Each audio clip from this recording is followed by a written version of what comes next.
Souvenez-vous, avec l'affaire du trou, on croyait avoir atteint les limites de l'horreur. Et pourtant, en 2004, après le procès, on découvrait un nouveau prédateur, un nouveau tueur en série, Michel Fourniret.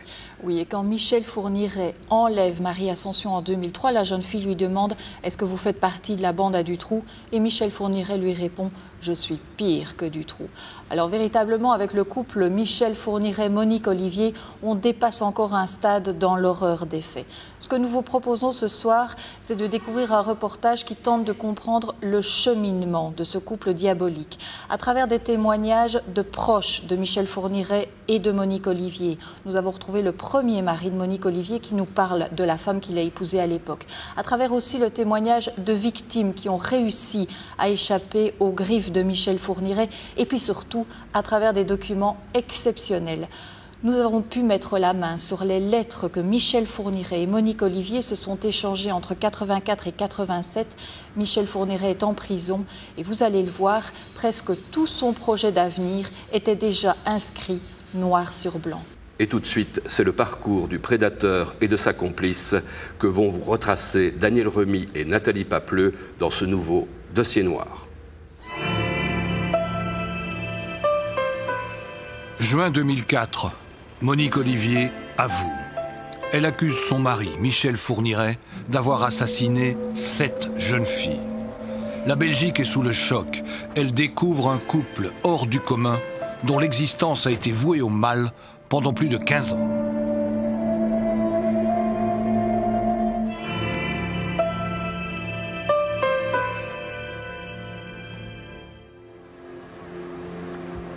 Sud de la France, nous sommes à Cannes, en bord de mer. Il fait plutôt calme. Quelques touristes arpentent la plage et profitent des rayons du soleil. L'endroit peut paraître insolite pour parler de Monique Olivier, mais c'est ici que Salvatore, son premier mari, nous attend. Il veut nous montrer ses peintures, c'est toute sa vie. Il a rencontré Monique Olivier lors d'une leçon de conduite automobile. À l'époque, il était moniteur d'auto-école. Il nous décrit une jeune fille bien différente de celle qu'on connaît aujourd'hui. Très belle, grande, disons que je l'ai trouvée sympathique. Intelligente, je crois pas trop. Non, je crois pas. Elle avait eu une enfance malheureuse. Bah, c'est ce qu'elle m'a dit. Mais bah, je pense pas, je la crois pas. Monique pose souvent pour Salvatore, la plupart du temps dans son plus simple appareil. Mais la passion de Salvatore pour la peinture occupe trop de place au sein du couple. Monique Olivier se sent délaissée. Moi, je peignais, j'étais dans la peinture. Je voyageais dans ma peinture, vous comprenez? Sans arrêt. Maintenant, quant à elle, il est sûr qu'elle aurait peut-être aimé aller danser ou sortir ou je ne sais trop quoi. Mais moi, tout ça, ça ne m'intéressait pas. Moi, il n'y a que la peinture qui m'intéresse, vous comprenez? Mais Monique ne faisait pas allusion qu'à la peinture. Elle décrit des scènes de torture infligées par Salvatore. Elle finira par le quitter. Il était devenu paranoïaque, il a menacé de me tuer. Le soir, il me frappait. Le sujet fâche notre interlocuteur. Alors écoutez, là, de ce côté-là, qu'elle vienne me voir, qu'elle vienne me dire à moi en face. Parce que de ce côté-là, elle raconte un tas d'histoires. C'est un peu une menteuse, hein, vous savez, elle a toujours été comme ça. Elle parle également de relations que vous auriez forcées avec d'autres hommes. Écoutez, madame, s'il vous plaît, si vous abordez ce sujet-là, moi je vais me fâcher. Hein, parce que les relations, chez moi, il n'y en avait pas. Pourquoi dit-elle ça, à votre avis, aujourd'hui? Mais parce que, je sais pas, moi, je sais pas. Elle est malade, cette fille-là. Je sais pas. Elle cherche à se défendre, c'est normal. Elle cherche à se défendre. Salvatore nous confie alors un journal intime tenu par Monique Olivier après leur séparation. Il manque des pages, mais à travers ces quelques feuillets, Salvatore veut nous montrer l'amour qui les unissait. Je pense être une des seules à l'avoir tant aimé et je l'aimerai toujours, bien que nous ne soyons plus ensemble. Il est difficile de s'arracher à lui. Il a un petit quelque chose qui fait que je n'arrive pas à oublier. Il y a des jours où je lui en veux d'être loin de lui. rien ne nous empêchera, je pense, de rester bons amis. Le couple a eu 2 enfants. Salvatore en conservera la garde. Monique Olivier se remarie avec un Américain dont elle divorcera quelques mois plus tard. Elle n'a aucun antécédent judiciaire.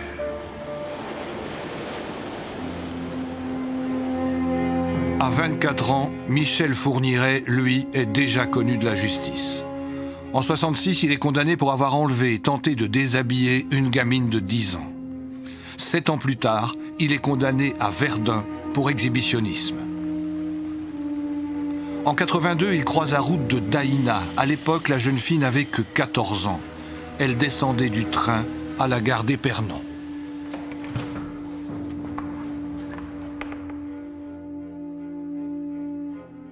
Lorsque je suis sortie de la gare, ma mère n'était pas là, donc je suis partie à sa rencontre. Et Fourniret est sorti à déboucher d'une rue sur la droite et m'a menacé avec un flacon censé contenir du vitriol, en me disant qu'il avait volé un véhicule et qu'il était poursuivi par la police et qu'il me prenait en otage jusqu'aux limites du pays. Là, il m'a attrapé le bras, il m'a fait monter dans sa voiture il a roulé, il s'est arrêté. Il prétendait pas connaître le coin. Moi, je pense que, vu l'endroit où il s'est arrêté, il connaissait très très bien le coin. Et il m'a dit, il a beaucoup parlé, il m'a raconté sa vie, il m'a raconté qu'il s'était marié vierge, qu'il avait beaucoup d'illusions et qu'il les avait toutes perdues en se rendant compte lors de la nuit de noces que sa femme n'était plus vierge. Et que du coup, il était à la recherche du mythe de la virginité. Et il s'est arrêté dans un champ et il m'a attaché, il a dit, je vais aller chercher quelqu'un pour qu'on vienne vous secourir, vous chercher. Et là, il s'est ravisé en disant que, il allait faire un simulacre de viol, sinon on croirait que je serais sa complice. Et je lui ai dit que j'avais 14 ans, il m'a dit, non, c'est impossible, vous ne pouvez pas avoir 14 ans. Et il a fait ce qu'il avait à faire, ce qui n'était pas du tout un simulacre. Et ensuite, il s'est rhabillé, il a pleuré, il s'est excusé. Et puis, il a aussi décidé que ce qui venait de se passer n'était pas si grave. Et puis, il m'a ramené, il me disait ça en me ramenant chez moi.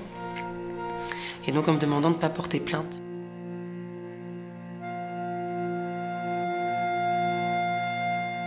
Deux ans après le viol de Daïna, Fourniret est arrêté. Il vient d'agresser la petite amie d'un policier. Il avoue alors spontanément 17 agressions. Il en dresse un tableau détaillé. Tout y est, les dates, les lieux, les noms des victimes, leur âge, les circonstances et même des commentaires. À la fin de sa garde à vue en 84, Fourniret fait de terribles aveux aux policiers. Pour moi, cela finissait par devenir un jeu. Je pense que si je n'avais pas été interpellé, j'aurais continué. J'ignore ce dont j'aurais pu enfin être capable. Fourniret est-il fou? À l'époque, la question est posée à Serge Bornstein. C'est un des premiers experts psychiatres à l'avoir examiné. C'était un monsieur dynamique, le regard franc, s'exprimant avec aisance et indiscutablement d'un niveau intellectuel supérieur.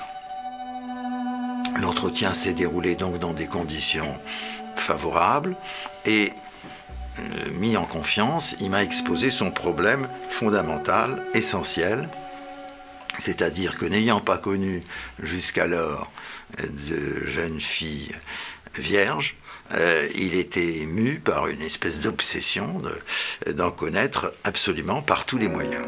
Donc, était en présence de quelqu'un qui exprimait une problématique très réelle. Il avait étudié à cet égard et il souhaitait entreprendre une psychanalyse. Alors, il a induit, peut-être en me manipulant ou en ayant une force de conviction peu commune, une attitude de compréhension vis-à-vis d'une souffrance exprimée. À l'époque, pour Serge Bornstein, Michel Fourniret n'est pas un pervers. C'est un individu névrosé, capable d'être soigné par une psychanalyse. Ses confrères vont même plus loin dans leur diagnostic. Ils estiment que Fourniret n'est pas dangereux et qu'il est curable. Une erreur, soulignée aujourd'hui par certains psychiatres. Dès 84, le diagnostic psychiatrique qui devait être retenu à son sujet, c'est un pervers, sadique déjà à l'époque, mais certainement un pervers, pas un individu névrosé, c'est-à-dire qui aurait un complexe personnel accessible à des thérapies offertes par des psychologues ou par la psychanalyse. Oui, avec le nombre d'actes commis. Et puis, oui, il me semble qu'il était possible de l'identifier comme un individu dangereux. Fourniret a donc leurré les experts. Il en fera de même avec le jury d'assises. Au procès, en 87, il sort le grand jeu. Il manipule tout le monde, minimise les faits et s'adresse à Daïna. Il s'est levé en disant « Je voudrais demander pardon à Daïna ». Et donc je lui ai dit que c'était un peu tard. Et et les jurés avaient un regard plein d'empathie pour lui, quoi. Enfin, moi je sentais. Alors lui, il était là dans sa chaise, le petit garçon qui a fait une bêtise et qui va pas recommencer si on le punit, effectivement. Et puis, je sais pas. Moi, je dis toujours que j'avais pas le look de la victime. Et lui, il avait pas le look du coupable. Les jurés répondront non à la question du viol. Contre Fourniret, la Cour ne retiendra qu'une série d'attentats à la pudeur. Il est condamné à 7 ans de prison, dont 2 avec sursis, et 3 ans de mise à l'épreuve. Du fond de sa cellule, Michel Fourniret écrit. Il passe une petite annonce dans le journal La Vie. Prisonnier aimerait correspondre avec personne de tout âge pour oublier solitude. Monique Olivier répond à l'annonce et très vite, ils vont se confier l'un à l'autre.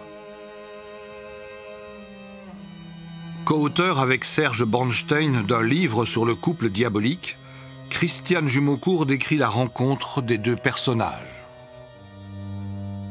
Petit à petit, ils vont être amenés à se voir, à se rencontrer, et lui, il va sentir que il peut, avec cette femme, construire quelque chose. Il la trouve paumée.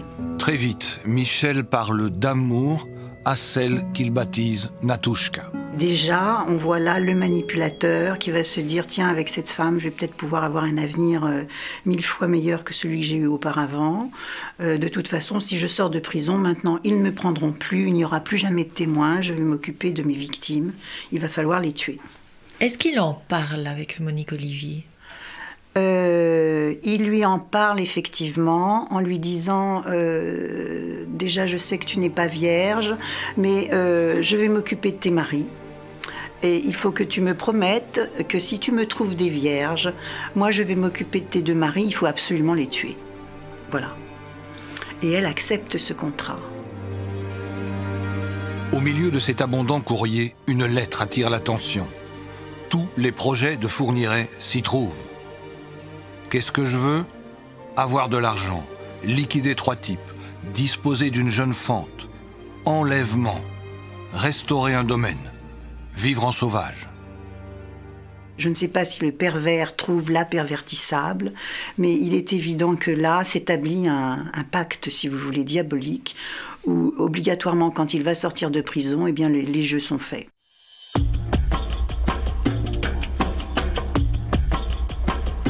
Michel Fourniret et Monique Olivier mettent leur plan à exécution. Ils enlèvent près d'Auxerre Isabelle Laville, une jeune collégienne de 17 ans. Elle empruntait cette route pour rentrer à pied chez elle. Nous sommes le 11 décembre 87, 1 mois et demi à peine après la sortie de prison de Michel Fourniret. Monique Olivier et Michel Fourniret sont passés par là, ont dû repérer leurs victimes. Monique Olivier a poursuivi sa route, a déposé Michel Fourniret un petit peu plus bas avec un bidon à essence. Elle a fait demi-tour, elle est revenue à la hauteur d'Isabelle Laville. Par quel moyen elle a réussi à faire monter Isabelle Laville dans le véhicule, on ne le sait pas. Toujours est-il qu'Isabelle Laville est montée dans ce véhicule. Monique Olivier a poursuivi sa route. Elle s'est arrêtée à la hauteur de Michel Fourniret. Michel Fourniret est monté dans le véhicule. Et je pense que c'est là que le piège pour Isabelle Laville s'est refermé. 17 ans d'attente pour les parents d'Isabelle Laville. Un long calvaire et une vérité insoutenable. Isabelle a été piégée par une femme. Pour la famille, Monique Olivier n'était pas soumise à Michel Fourniret. Au contraire. C'est elle qui a enlevé Isabelle. C'est elle qui avait le volant de la voiture. C'est elle toute seule dans la voiture. Elle aurait très bien pu s'en aller. Très bien pu partir ailleurs. Ne pas aller rechercher Michel Fourniret. Hein? Et si elle n'était pas d'accord, elle pouvait même aller à la justice. Là, elle avait le choix. Il la menaçait pas. Elle n'était pas attachée. De toute façon, elle s'est mise en ménage avec lui en sortant de prison, c'est qu'elle avait un but précis. Sinon, elle ne l'aurait pas fait. Et par la suite, elle s'est servie de son propre enfant pour d'autres scénarios. Donc, pour moi, c'est presque la principale coupable.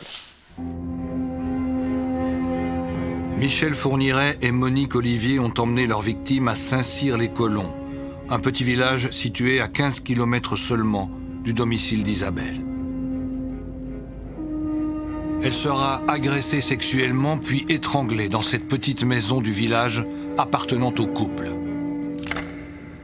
La scène semble avoir été inspirée par Monique Olivier elle-même. C'est en réalité un scénario dans lequel on remet en scène la défloration de Monique Olivier.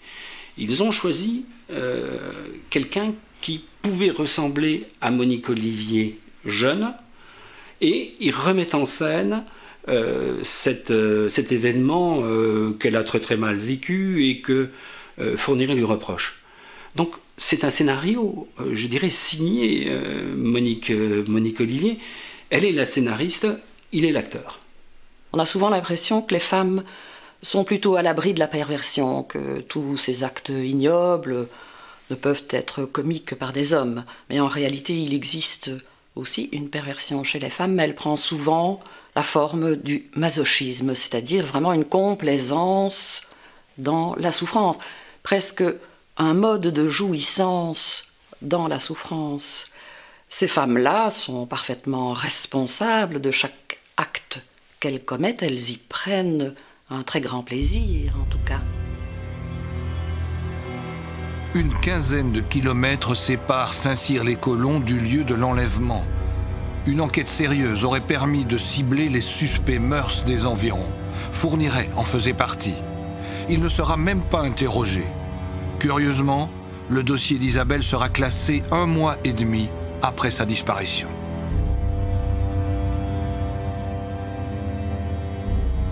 Je crois qu'on peut dire qu'on aurait pu, effectivement, si une enquête complète avait été faite, avoir la chance de localiser Fourniret. Pourquoi? Parce que c'est un des seuls crimes de Fourniret où il était identifiable. Car le crime se commet à quelques kilomètres de l'endroit où il réside.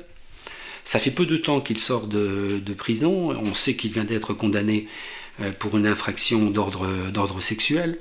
Il s'est déclaré auprès de la mairie et il perçoit même des allocations de réinsertion. Plus il fait un stage. Si on avait effectivement donné à cette affaire le traitement qu'elle méritait, est-ce qu'on n'aurait pas pu arrêter Fourniret et Olivier à cette époque-là? Le dossier ne sera rouvert qu'en 2004, après les aveux de Monique Olivier. Il faudra encore attendre 2 ans pour retrouver le corps d'Isabelle. Une manière pour Michel Fourniret de faire durer le plaisir. Moi, je savais que les endroits où il nous emmenait, ça ne pouvait pas être là, puisque j'avais recensé plus de 90 puits autour de Saint-Cyr-les-Colons, dans un rayon de 50 km, et je savais systématiquement qu'il nous emmenait au mauvais endroit. Il a joué avec les parents d'Isabelle Laville un jeu de loi macabre et criminel pendant qu'on recherchait le corps, toujours donnant un espoir, en sachant qu'il fallait donner l'espoir pour qu'on continue à chercher, sans ignorer qu'on ne trouverait pas. Écrasé de douleur, le père d'Isabelle a même tenté d'obtenir un peu de compassion de la part du bourreau de sa fille. La réponse de Michel Fourniret dépasse l'entendement. J'ai essayé d'obtenir auprès de lui qu'il nous dise vraiment où ce corps se trouvait. Et ce qu'il voulait, c'était surtout me raconter un petit peu que Isabelle, il avait parlé à Isabelle lorsqu'il l'avait enlevée et que n'était pas un petit peu ce qu'il voulait me laisser entrevoir, qu'elle n'était pas très heureuse avec nous, qu'elle s'était confiée un petit peu. Alors ce qui est absolument incroyable. Et je sais très bien que ce n'était pas le cas. Le corps d'Isabelle sera finalement retrouvé en juillet 2006 au fond d'un puits. Les expertises ont permis de découvrir des traces de rohypnol, un puissant sédatif appelé aussi drogue du viol. Les quantités retrouvées laissent supposer une séquestration de plusieurs semaines. Michel Fourniret nie cette possibilité. Monique Olivier et Michel Fourniret passent alors à la deuxième partie du plan diabolique. Quelques jours après la mort d'Isabelle, ils mettent le feu à l'atelier de peinture de Salvatore, à Nantes. L'expert incendie découvre dans les décombres la signature du diable avec ces quelques mots « Gloire au maître des ténèbres ». C'était le soir de mon anniversaire. Et c'est donc le jour de mon anniversaire. Oui, c'était calculé à mon avis. Et j'étais chez une de mes frangines, à Montpellier. Et c'est là que je reçois un coup de téléphone d'une personne qui était chargée de surveiller mon atelier.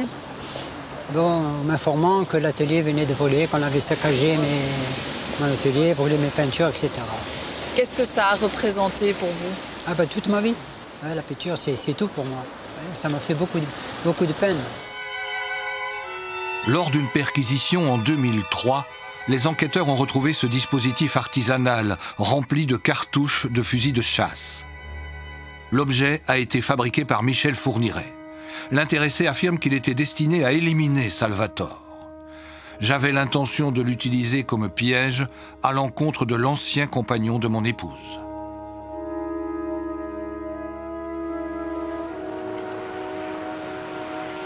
Salvatore affirme avoir échappé à des dizaines de tentatives d'assassinat. Vrai ou faux, difficile à dire. L'homme a dénoncé les faits, il a été pris pour un fou. Et donc on vous propose une assistance psychologique. Voilà, une assistance, vous comprenez? Alors quand vous êtes, comment on arrive, poursuivi et qu'on essaie de vous descendre, il y a plusieurs reprises, ça c'est pas des blagues. Hein, on vous a pris pour un fou. On m'a pris pour un fou, carrément pour un fou. Fin des années 80, Michel Fourniret et Monique Olivier s'installent à Floing, petit village tranquille des Ardennes françaises, situé à quelques kilomètres de la frontière belge. Ils vivent dans ce hangar et entretiennent de bonnes relations avec l'entourage. Lorsque la presse a parlé de tueurs en série, les voisins n'y ont pas cru.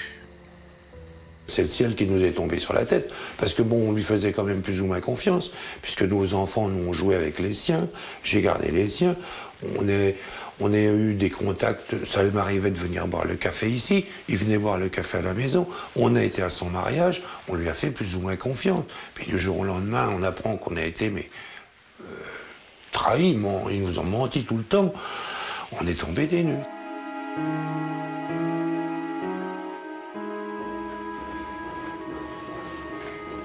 Stéphane Bourgoin étudie les tueurs en série à travers le monde depuis plus de 30 ans. Pour lui, l'attitude adoptée par le couple Fourniret est une constante chez les psychopathes. La personnalité d'un psychopathe est très difficile à percer. Et on a, je dirais, presque le cliché, lorsqu'un tueur en série psychopathe est arrêté, de voir les voisins qui sont interrogés par les médias. Et typiquement, ils n'ont que des choses agréables la plupart du temps à raconter au sujet de ce voisin qui pouvait garder leurs enfants un soir et 2 heures après partir en chasse, traquer des victimes pour les torturer, les violer, les assassiner. Le psychopathe, le tueur psychopathe, présente un masque de normalité absolue. Monique Olivier et Michel Fourniret vont secrètement poursuivre leur crime. Le 4 août 88, ils enlèvent Fabienne Leroy, 20 ans, sur le parking d'un supermarché. Comme pour Isabelle, ils inventent un scénario pour l'inviter à monter dans le véhicule sans résistance. Il a fait croire que son bébé était malade, qu'il cherchait un docteur et qu'il ne connaissait pas la ville. Et donc a amadoué Fabienne pour qu'elle monte dans la voiture, leur indiquer où ils pourraient aller. Et puis, donc elle est sortie de la ville aussitôt, quoi, avec eux. Bah, je pense que là... Elle n'a pas vu mal, parce que c'est vrai, quand on voit un couple avec un enfant, on pense pas... Après l'avoir sexuellement agressée, Fourniret abat Fabienne Leroy. Avec Monique Olivier, ils abandonnent ensuite le corps à proximité d'un terrain militaire. Elle avait été froidement exécutée. Bon, c'était un fusil à canoncier, d'après ce qu'on a dit, et c'était à bout touchant, c'est-à-dire pas à bout portant. À bout portant, on appelle, c'est tout près. Or, on nous a expliqué après que s'il avait tiré à 1 mètre, elle ne serait pas morte, quoi. Hein? Mais là, bon, il a appuyé juste sur le cœur, et puis c'était une exécution, quoi. Le 18 mars 89, Michel Fourniret et Monique Olivier enlèvent Jeanne-Marie Desrameaux, 22 ans, à la gare de Charleville-Mézières. La jeune fille étudiait le droit et logeait dans un couvent. Il l'avait repérée plusieurs semaines à l'avance et s'était lié d'amitié avec elle. Le jour où Fourniret a proposé de la ramener chez elle, elle ne s'est pas méfiée. Le père de Jeanne-Marie, âgé de 85 ans, reste abattu par le chagrin.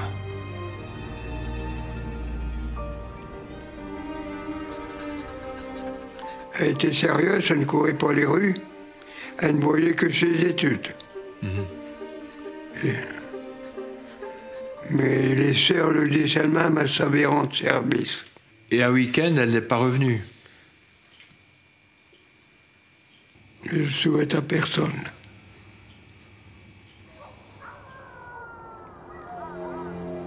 Jeanne-Marie est emmenée à Flouin. Michel Fourniret raconte froidement, en détail, sa version des faits. J'ai invité Jeanne-Marie à s'asseoir sur le canapé. Monique était dans la même pièce. J'ai questionné Jeanne-Marie sur sa virginité. Je lui ai proposé d'avoir des relations sexuelles avec moi.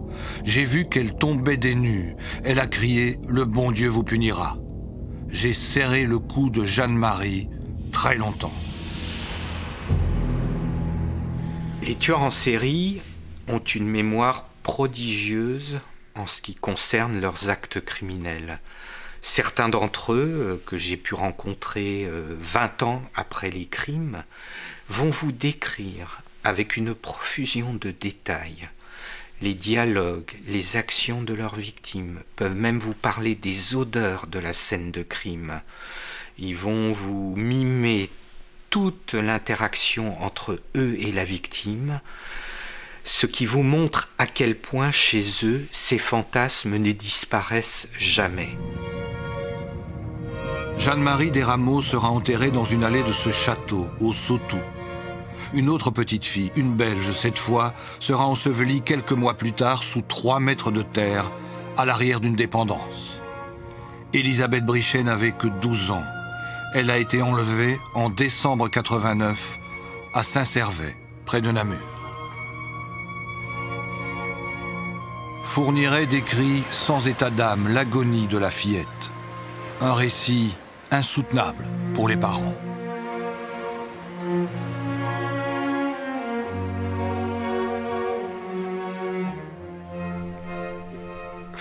C'était vite dit, hein. Elle était violée, mais vous inquiétez pas, elle n'a pas souffert. À part qu'on l'a quand même flanqué un gros sac en plastique pour l'étouffer sur la tête. Hein, que Fourniret s'inquiétait de savoir s'il n'y avait pas un trou au plastique. Hein, pour l'air. C'est incroyable, c'est inimaginable une chose pareille. Pour le psychopathe, quand il atteint, je dirais, le degré ultime de son évolution dans sa personnalité, pour lui, la victime n'est qu'un objet, elle est totalement chosifiée, elle n'a pas de nom, pas de visage. C'est quelqu'un qui est incapable du moindre sentiment vis-à-vis d'un autre être humain. Michel Fourniret n'est pas seulement un pervers sexuel, il peut aussi tuer pour de l'argent. En prison, il a fait la connaissance d'un truand, Jean-Pierre Elgouarche. C'est un membre du gang des Postiches, auteur de nombreux braquages de banques en France. Leur butin, de l'or, était enfoui dans un cimetière. Jean-Pierre Elgouarche a demandé à Fourniret de le déterrer avec l'aide de Farida Amiche, sa femme. L'occasion était trop belle. Fourniret s'empare du magot et assassine Farida. Avec les pièces d'or, il s'achète le château du Sautou. Quand je l'ai su, j'ai éclaté de rire. J'ai éclaté de rire parce que ils vivaient comme des mendiants, c'est le cas de le dire. Je les aurais même fait travailler pendant 15 jours, je les ai embauchés pendant 15 jours. Ils vivaient de rien. Ils n'avaient même pas de lit, pas de landau pour le gamin. Et le jour où on m'a dit, je m'étonnais qu'il n'était plus là. Je le voyais plus. On lui m'a dit, c'est parce qu'il fait des travaux au château du Sautou. Je dis, bon, qu'est-ce qu'il fait là-bas? Il me dit, pareil qu'il l'a acheté. J'ai éclaté de rire, j'ai rigolé. Voulez-vous qu'il achète à Sautou? Il n'a même pas de quoi acheter à un plumard pour son gamin. Michel Fourniret vole également des armes à la police des frontières de Givet. Il trafique des compteurs d'eau et d'électricité. Il va même jusqu'à braquer un autostoppeur sur l'autoroute. Des faits sans aucun rapport avec sa quête de virginité. Il a été condamné en France pour des faits de vol. Il a été condamné en Belgique pour des faits de vol qualifiés. Il est suspecté d'avoir tiré avec une arme sur un individu. Donc il y a quand même différents éléments qui me laissent sur un homme, donc pour lequel il n'y a pas d'atteinte à l'intégrité sexuelle. Donc différents éléments me laissent à penser que c'est un polycriminel. J'ai étudié plusieurs centaines de cas de tueurs en série français de 1850 à nos jours. Et j'ai trouvé que dans 91% des cas, ces tueurs en série français étaient déjà connus des services de police, de gendarmerie ou de la justice pour des actes de délinquance dites ordinaires. C'est un peu comme quelqu'un qui est accro à des drogues douces et qui petit à petit a besoin d'une poussée d'adrénaline supplémentaire et d'une dose supplémentaire. Le tueur en série progresse. Il faut à peu près 12 à 15 ans pour construire la personnalité d'un tueur en série. Le 20 novembre 90, Monique Olivier et Michel Fourniret sont condamnés à 4 mois de prison à Nantes pour l'incendie des tableaux de Salvatore. Le lendemain, ils rentrent chez eux. Sur la route du retour, ils enlèvent Natacha Danet, 13 ans, à proximité de ce supermarché à Rezé. Ils l'ont fait monter dans la voiture en usant du stratagème dont ils se serviront à plusieurs reprises, c'est-à-dire en prétendant que quelqu'un était malade et qu'il cherchait l'adresse d'un médecin. La jeune fille est montée dans la voiture.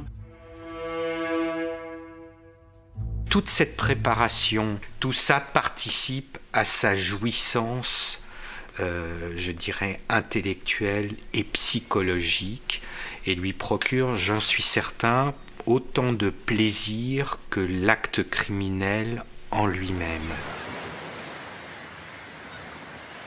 Monsieur Fourniret a essayé de violer la jeune fille, il n'y a pas réussi, et ensuite il l'a tuée. Et ils ont ensuite été déposer le corps sur une plage de Vendée, à une centaine de kilomètres au sud de Nantes.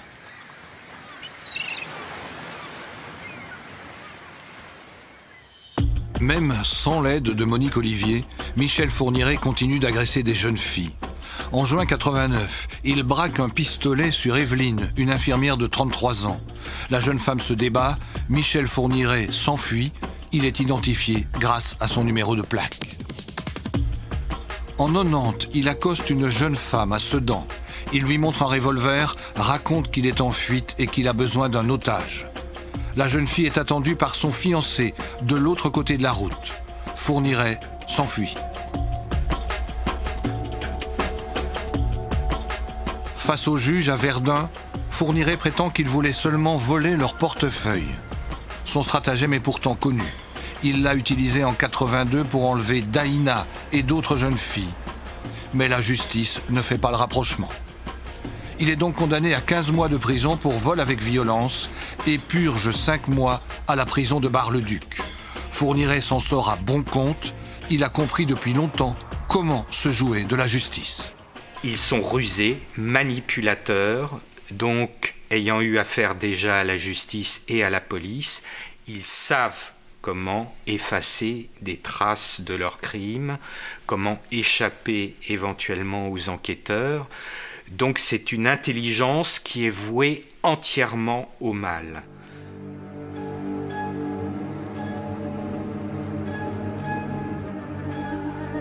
De 1987 à 1990, Fourniret a donc commis 6 assassinats et s'est fait condamner à 2 reprises pour vol avec violence et incendie criminel. Durant ces 3 ans, il était sous le coup d'une mise à l'épreuve. Il était théoriquement tenu à l'œil. À l'évidence, ce système de contrôle était inefficace.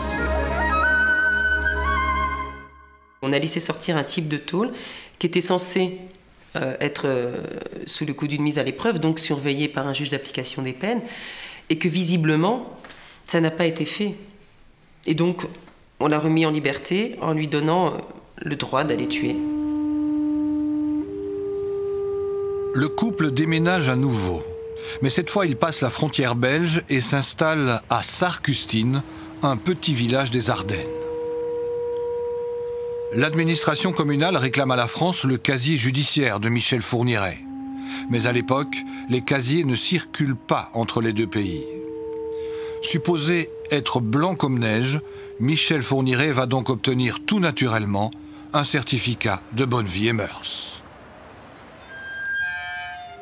Donc il a travaillé chez nous auprès d'enfants jeunes, puisque c'est une école, ce sont des écoles fondamentales où il y a du maternel et du primaire.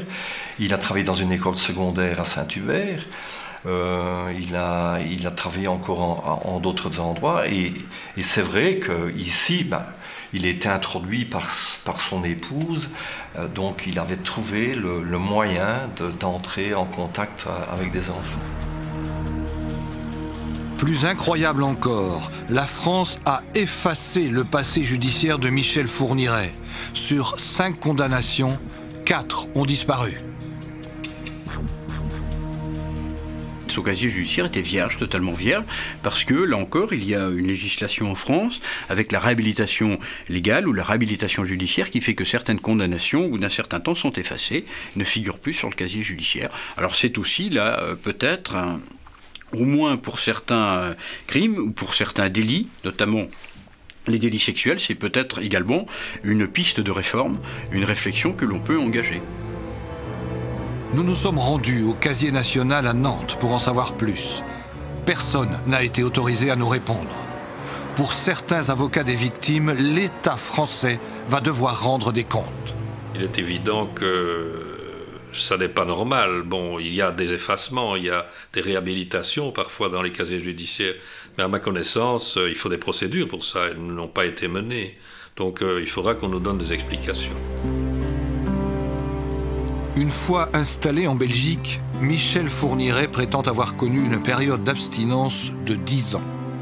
Monique Olivier affirme le contraire. Elle l'accuse d'avoir fait disparaître plusieurs jeunes filles au pair.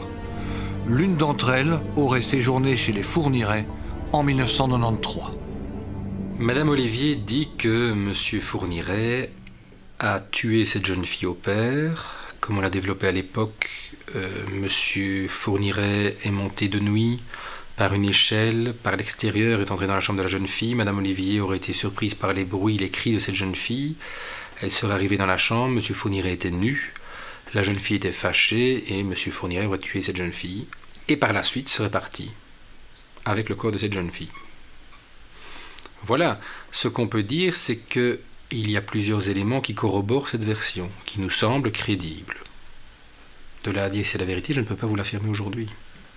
L'enquête est toujours en cours, justement. La maison de Sarre-Custine a été fouillée de fond en comble. On n'y a retrouvé aucune victime. Madame Olivier nous avait dit il y a un corps ici, il n'y est pas. On ne se l'explique évidemment pas encore. C'est évidemment au juge d'instruction qu'il appartiendra maintenant d'entendre Madame Olivier pour connaître les raisons de ces déclarations et la raison peut-être pour laquelle soit elle s'est trompée, soit elle a eu elle-même de mauvaises informations. Je n'en sais rien, ça c'est la suite d'enquête qui nous le dira. On ne sait toujours pas si Monique Olivier a dit la vérité. Il pourrait y avoir d'autres victimes inconnues à ce jour. De nombreuses vérifications sont toujours en cours, mais personne ne croit à une soudaine interruption de 8 ans dans la série de crimes. En réalité, pendant ces 8 ou 10 ans, je crois que c'est plus 10 ans, il s'est passé certaines choses reconnues par Fourniret. Certes, pas des meurtres ou des enlèvements, mais il s'est passé tout de même des choses qui sont tout de même extrêmement négatives, enfin extrêmement troublantes. Donc je ne crois pas que quelqu'un qui atteint des problèmes dont est atteint Fourniret puisse pendant 8 ou 10 ans comme ça retrouver le calme, la sérénité dans son comportement social, sexuel, dans son comportement de tous les jours. Ça, je n'y crois pas un instant. Dans les faits, c'est plutôt Monique Olivier qui semble tout à coup s'éclipser. Michel Fourniret poursuit seul une série d'agressions. Janvier 95, il agresse Joëlle Parfondry dans son salon de toilettage pour chiens près de Namur. Elle sera incapable de l'identifier. Au moment de fermer mon magasin, la porte est ouverte et un homme cagoulé est rentré, il était armé. Il m'a demandé de me coucher par terre, il a fermé les stores, il a fermé la porte à clé.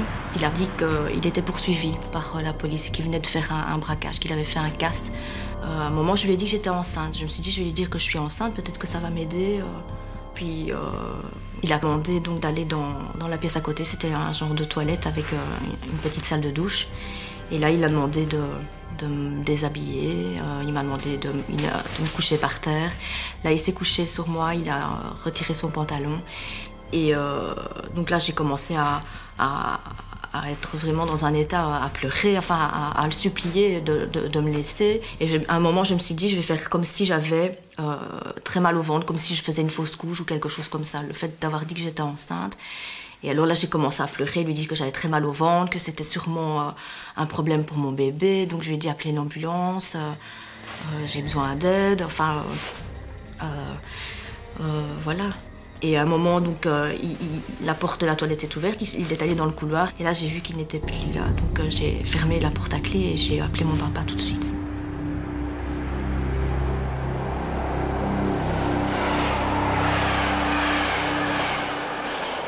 Fourniret se sent de plus en plus sûr de lui.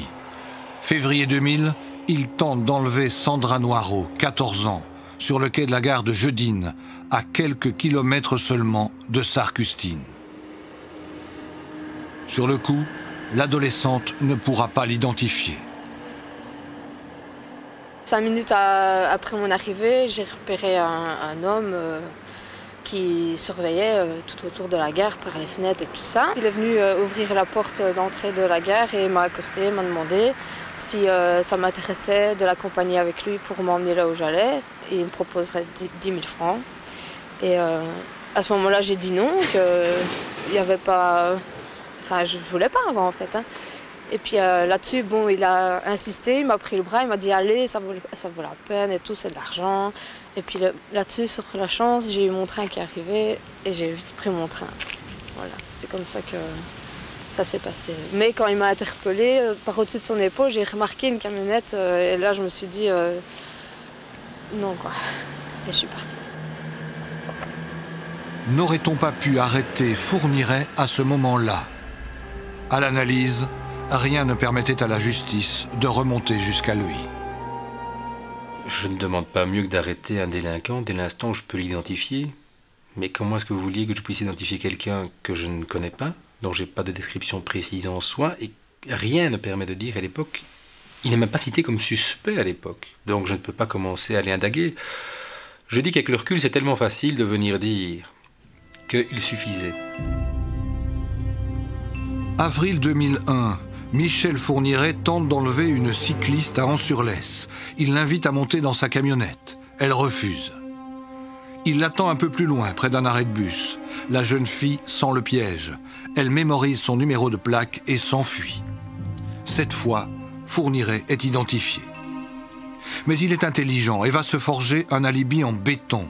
Un peu plus loin, il charge une autostoppeuse et la ramène chez elle, saine et sauve. À l'époque, il explique qu'il a déjà pris d'autres autostoppeuses et que rien ne s'est jamais produit. Et les enquêteurs, par souci pour peaufiner le dossier, vont jusqu'à identifier cette jeune fille qui était prise en stop. Ils l'entendent et cette jeune fille dit de fait que oui, il ne s'est rien passé, que Michel Fourniret était très correct avec elle. Donc à l'époque, on ne connaît pas Michel Fourniret, il n'a pas d'antécédents. On a une jeune fille qui se plaint, oui, de quoi? Que quelqu'un a peut-être insisté pour qu'elle monte dans une camionnette. L'auteur de la camionnette, le conducteur de la camionnette dit ben non, moi je n'ai pas insisté plus que ça, c'est une jeune fille qui fantasme. Et donc à l'époque, mon collègue classe ce dossier, à juste titre. Fort de son impunité, Michel Fourniret se remet en chasse et tue seul. Le 16 mai 2000, il enlève Céline Saison, 18 ans, à Charleville-Mézières. On la retrouve morte dans les bois de Sugny, en Belgique. En 2001, il enlève Manania Tumpong, 13 ans, à Sedan. On la découvrira presque un an plus tard, dans une sapinière de Nolvo, en Belgique. On peut assassiner dans des moments de folie, de jalousie, je veux dire. Mais là, ça n'a rien à voir. Là, c'est prémédité, c'est carré. Et il raconte tout ça avec une telle facilité, une telle aisance, avec des détails, avec... je ne sais pas ce qu'il faut faire de ces gens-là. La liste noire va s'arrêter en juin 2003. Marie Ascension, une jeune fille de 13 ans enlevée à Ciney, réussit à échapper aux griffes du tueur. Enfermée dans la camionnette, elle parvient à desserrer ses liens et à sortir du véhicule. Elle porte plainte immédiatement. Quand Fourniret rentre chez lui, la police est déjà là. Il n'a pas eu le temps de se forger un alibi. La carte postale abandonnée par Marie Ascension et les cordes pour l'attacher étaient encore à bord du véhicule. Le juge d'instruction, dès le départ, a senti qu'il avait affaire en face de lui à quelqu'un qui avait un comportement totalement surprenant dans ce genre de dossier. Et donc le modus operandi, la façon dont il a opéré, la façon dont il a réagi, puis les éléments qui nous sont arrivés, le fait que le voisinage ait commencé à sortir différents éléments, tout laissait à penser qu'il n'en était pas à son coup d'essai. Au bout d'un an, c'est finalement Monique Olivier qui craque. Dos au mur, Michel Fourniret finit par avouer. Mais il se contredit et invente des histoires. Aux assises, Marie Ascension, Sandra et Joël auront un rôle capital à jouer. Les volets du dossier qui concernent ce que j'appelle les survivantes sont toujours intéressants puisque c'est dans le cadre de ce dossier-là que l'on peut confronter les explications de Fourniret d'une part et les explications des victimes, puisque les autres malheureusement elles ne sont plus là pour contredire ce que Fourniret explique. Et donc il faudra à chaque fois exploiter justement cette contradiction, cette possibilité de contradiction entre les versions de Fourniret et des survivantes pour démontrer, ça sera l'illustration de notre démonstration, qu'il ne dit pas la vérité puisqu'on peut le mettre à mal chaque fois la thèse qu'il développe. Michel Fourniret et Monique Olivier ont prouvé que le couple Dutroux-Martin n'était pas un cas unique. D'autres tueurs en série hantent nos rues et le phénomène pourrait s'amplifier. La société ne peut pas se prémunir des tueurs en série. Il y en a toujours eu, il y en aura toujours. Je pense également que leur nombre va augmenter au fur et à mesure, parce qu'on le constate, alors que la criminalité et la délinquance en général baissent dans tous les pays du monde. Par contre, les crimes les plus violents, les actes gratuits d'agression contre les personnes sont en très forte augmentation dans tous les pays du monde. Donc ça crée un terreau favorable pour l'évolution et l'émergence des tueurs en série.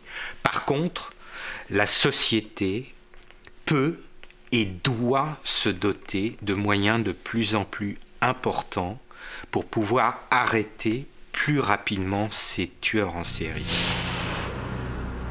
Certains voudraient confier ces pervers sexuels aux psychiatres.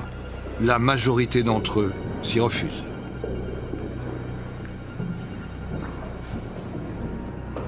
Mais je crois que les psychiatres doivent rester modestes. Les psychiatres ne peuvent pas tout. Les psychiatres peuvent intervenir dans certaines maladies, ça c'est vrai, mais pas dans des conduites humaines. Des individus crapuleux, il y en a eu dans tous les siècles, il y en a partout.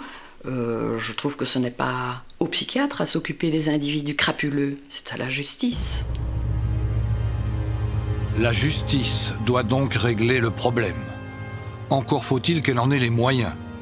Le suivi judiciaire auquel était soumis Michel Fourniret fut un fiasco. Depuis lors, les mesures ont été renforcées. Mais seront-elles suffisantes ? Il y a toute une série de dispositions qui aujourd'hui existent qui peuvent assurer un meilleur suivi. Mais nous ne l'aurons pas, ce suivi ne sera jamais efficace à 100%. Jamais. Même si on mettait un bracelet électronique à tous les auteurs d'infractions sexuelles, on n'arrivera pas à une situation en France où il y aura 0 infraction sexuelle. Ce n'est pas possible. C'est malheureusement un peu triste à dire, un peu désespérant pour la nature humaine, mais c'est ainsi. Pour l'heure, Michel Fourniret est considéré par les psychiatres qui l'ont examiné comme responsable de ses actes, mais aussi incurable et non réadaptable. Le cas de Monique Olivier reste controversé. Leur sort est désormais entre les mains des jurés de la cour d'assises.